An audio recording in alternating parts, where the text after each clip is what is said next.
কিছুক্ষণের জন্য মনে হয়েছিল আমি যেন কোনো মেঘেদের দেশে আছি। এতটাই সুন্দর এই জায়গাটা।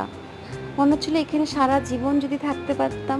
ওই ছোট্ট একটা যে জায়গা আছে ওখানে যদি আমার বাড়ি হতো ওই পাহাড়ের উপরে। হ্যাঁ, মানে গাইজ আমি কি বলবো, আমি এখানে যেয়ে জাস্ট মুগ্ধ। এটা হচ্ছে সিমলার ম্যাল রোডের পুরো উপরের জায়গাটা। এখান থেকে সিমলাটা খুবই সুন্দর দেখায়, দুর্ধর্ষ দেখার, পুরো মেঘে ঢাকা। আর এখানে তুমি অনেক কিছু মজা করতে পারবে, ঘোড়ায় চড়তে পারবে, এখানে ফটো তুলতে পারবে, খুব সুন্দর ভিউ পয়েন্ট পাবে। এখানে চার্চটা আছে খুব সুন্দর। আর এখানে তোমার রাত্রেবেলাটাও খুবই ভালো হ্যাপেনিং প্লেস, বিকজ এখানে তুমি আর্কিটেকচার বলো, এখানে খাবার দাবার বলো, সব কিছু এখানে অ্যাভেলেবেল থাকে। এই জায়গাটায় একবার কিন্তু ঘুরে আসতে পারো। এটা হচ্ছে সিমলার ম্যাল রোড। সিমলার জায়গাটাই সুন্দর। এরকম সুন্দর সুন্দর ভিডিও দেখতে হলে আমার চ্যানেলটি প্লিজ প্লিজ প্লিজ